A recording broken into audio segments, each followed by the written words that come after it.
Hello friends, welcome back to my YouTube channel.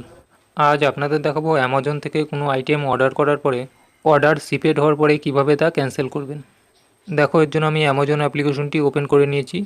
তারপরে নিচে দেখো প্রোফাইল ট্যাব, এখানে ক্লিক করব। তারপরে দেখো এরকম একটি পেজ ওপেন হয়েছে। তারপরে একদম উপরে দেখো ইওর অর্ডারস, এখানে ক্লিক করব।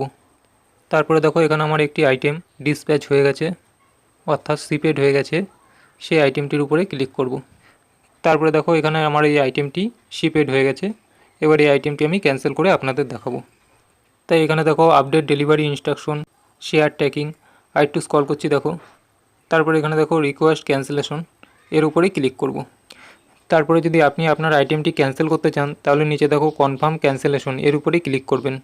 তারপরে দেখো এরকম একটি পেজ ওপেন হয়েছে। এখানে দেখো ক্যান্সেলেশন রিকোয়েস্ট রিসিভড। তারপরে কয়েক ঘন্টা ওয়েট করবেন। তারপরে এখানে দেখো আমি আবার অর্ডার হিস্টোরি ওপেন করেছি। এখানে দেখো প্যাকেজ ক্যান্সেলড। আর আপনি যদি এই আইটেমের জন্য অনলাইনে পেমেন্ট করে থাকেন তাহলে 24 থেকে 48 ঘন্টার মধ্যে আপনার সোর্সেস অ্যাকাউন্টে ক্রেডিট হয়ে যাবে।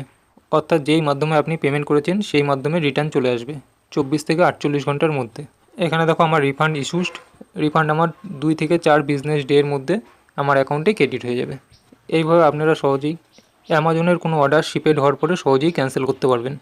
ভিডিওটি যদি হেল্পফুল হয়ে থাকে তাহলে লাইক করবেন এবং আমাদের চ্যানেলটি সাবস্ক্রাইব করে রাখবেন পরবর্তী ভিডিও নোটিফিকেশন সবার আগে পাওয়ার জন্য। ওকে, থ্যাংক ইউ ফর ওয়াচিং।